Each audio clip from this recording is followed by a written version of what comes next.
अस्सलामुअलैकुम एवरीवन, कैसे हैं आप लोग। उम्मीद है आप सब खैरियत से होंगे। आज मैं आपके साथ चनों को उबालने का तरीका शेयर करूंगी। मैंने आधा किलो चने लिए हैं। ये काबली चने हैं, छोटे वाले। इनको अच्छी तरह से पहले साफ़ कर लेंगे और फिर इनको 3-4 दफ़ा पानी से अच्छी तरह से वॉश कर लेंगे।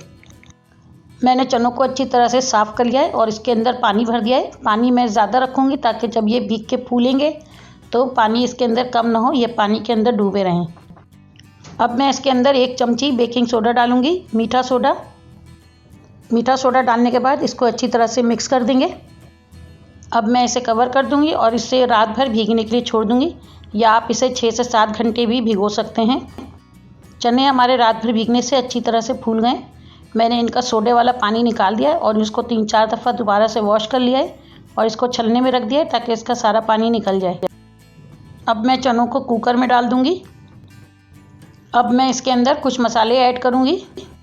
मैंने 1 चम्मच लहसुन का पेस्ट लिया है और 1 चम्मच अदरक का पेस्ट है और 1 दरमियाने साइज़ की प्याज है, उसको मैंने छोटे छोटे पीसेस में काट लिया है। इसको मैं कुकर में डाल दूंगी। 2 चमची सफ़ेद ज़ीरा डालनी हूँ मैं। 1 चमची लाल मिर्च पाउडर डाला है। 1.5 चमची मैंने हल्दी पाउडर डाला है और 1.5 चमची मैंने नमक डाला है। आप नमक अपने टेस्ट के हिसाब से डालिएगा।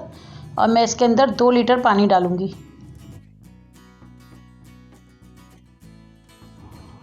अब मैं कुकर को बंद कर दूंगी और सीटी आने के बाद इसे आधे घंटे तक पकाऊंगी।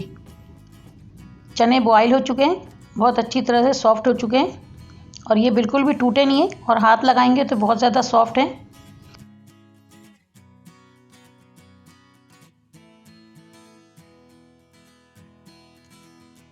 मैंने चनों को बाउल में निकाल लिया है और इसे ठंडा होने दूंगी।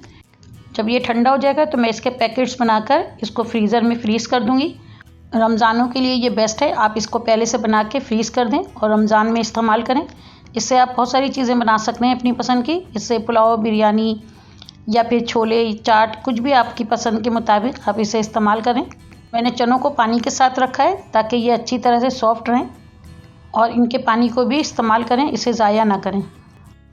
चनों को उबालने का अगर ये तरीका आपको पसंद आया है तो मेरे चैनल को लाइक करें, शेयर करें और सब्सक्राइब करें। Thank you. अल्लाह हाफिज़।